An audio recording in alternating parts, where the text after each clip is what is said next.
carrément autre chose. Carrément. Et qui reste dans l'ADN de ce que vous faisiez avant. C'est pas parce que vous arrivez pour remettre un coup de neuf qu'on ne reste pas sur les bonnes valeurs et les bonnes bases. Donc là, je parle du document. Et là, vous publiez Geneviève Delpech, qui est une artiste peintre et qui publie une autobiographie d'une médium. Oui. Alors ça c'est aussi très important pour nous chez Pygmalion, on n'aura pas uniquement la littérature, on a aussi ce qu'on appelle la non-fiction, les documents. Là le but ça va être toujours dans l'idée de faire plaisir, de bien-être, de feel good comme on dit aujourd'hui. C'est aussi faire découvrir des tranches de vie, faire découvrir des témoignages. Et Geneviève Delpech, qui est la femme du chanteur Michel Delpech, publie ici pour la première fois son autobiographie où elle dévoile son don de médium. C'est un texte qui est très très fort, qui est très factuel, beaucoup de témoignages où elle explique ce qu'elle ressent. C'est pas du tout, elle essaye pas de convaincre qui que ce soit, elle essaye juste peut-être de faire espérer un peu les personnes qui peuvent être dans la souffrance, dans la douleur. Et elle essaye de transmettre ce qu'elle peut vivre au quotidien. Donc c'est assez fascinant. À suivre. Et Douceur Angélique, Valérie Mottet et Stéphanie Rose. Alors ça c'est notre petit trésor de Noël. Voilà, c'est un petit document. Angélique pas au sens religieux, plus au sens notion.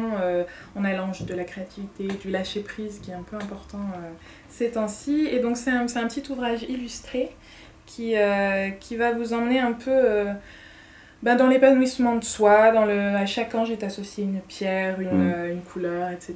On a des petits mandalas à colorier. C'est vraiment un livre de douceur, un livre de bien-être à offrir et à se faire offrir pour les fins d'année. Et qui n'a qu'un seul but, c'est de faire du bien. Ouais. On voit. Hein. Donc le bel objet à partager et à offrir. C'est ça. Et puis, y a-t-il d'autres choses avant qu'on change d'année ? Oui, alors en novembre, on va avoir 2 titres. On parlait des hommes. Voilà. Vous me rassurez. Le dictionnaire des cons et autres génies. Voilà, c'est bien un truc de mec. Qui est une collaboration entre Samir Bouhaddi et Agathe Colombier-Hochberg. Ce n'est pas le premier livre qu'ils commettent tous les deux. D'accord. C'est un livre hommage et un livre décomplexant puisqu'on nous raconte une soixantaine de génies actuels ou anciens comme Bono, comme Marie Curie, voilà, qui ont tous, à un moment ou un autre, dérapé, mais dans les grandes largeurs, qui font finalement on peut tous être des génies et que pas besoin dire des grosses conneries. Et dire ou faire des grosses conneries, mais quand on parle de grosses conneries, ça peut être tuer sa femme ou des choses comme ça. Enfin, je sais pas. En tout cas, ça attise ma curiosité. Là aussi, un bel objet pour les fins d'année, cartonné, on en est très très fiers, avec quelques illustrations intérieures si j'arrive à les trouver. Donc voilà. Et dernier livre, il me semble qu'il en restait encore un. Oui, il en reste encore un. Et on s'arrête là. Le Jardin d'hiver de Frédéric de Keyser, qui est une réinterprétation de La Belle et la Bête. Conte contemporain, donc Frédéric de Keyser qui est une auteure qui a déjà beaucoup écrit dans le genre et qui fait chez nous ce bel ouvrage dans l'air du temps avec la réinterprétation de ce conte bien connu.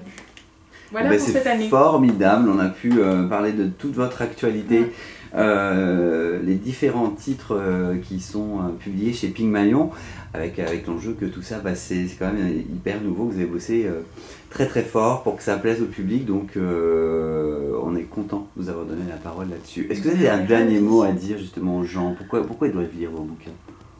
Parce qu'ils nous permettent de s'évader, ils font du bien, tous autant qu'ils sont, même Captive in the Dark qui peut paraître un peu sombre, même c'est des livres qui vont vous emmener dans un ailleurs pour quelques temps, qui vont vous ouvrir à quelque chose et c'est ça qu'on a envie de faire, c'est de vous emmener avec nous là-dessus. Fanny Villiers, vous, votre mission de travailler en collaboration avec Florence Lotin, l'éditrice, vous faites la communication ? Oui, je fais la communication sur les réseaux sociaux, je travaille beaucoup avec tout ce qui est le web, plateforme web, blogueuse et puis la presse. Bon, c'est pour ça que vous en parlez aussi bien. Fanny Villiers, un grand merci. On a été ravis de découvrir les différents titres de chez Pygmalion et on invite les internautes à devenir lecteurs de votre collection label. Un grand merci. Merci à vous.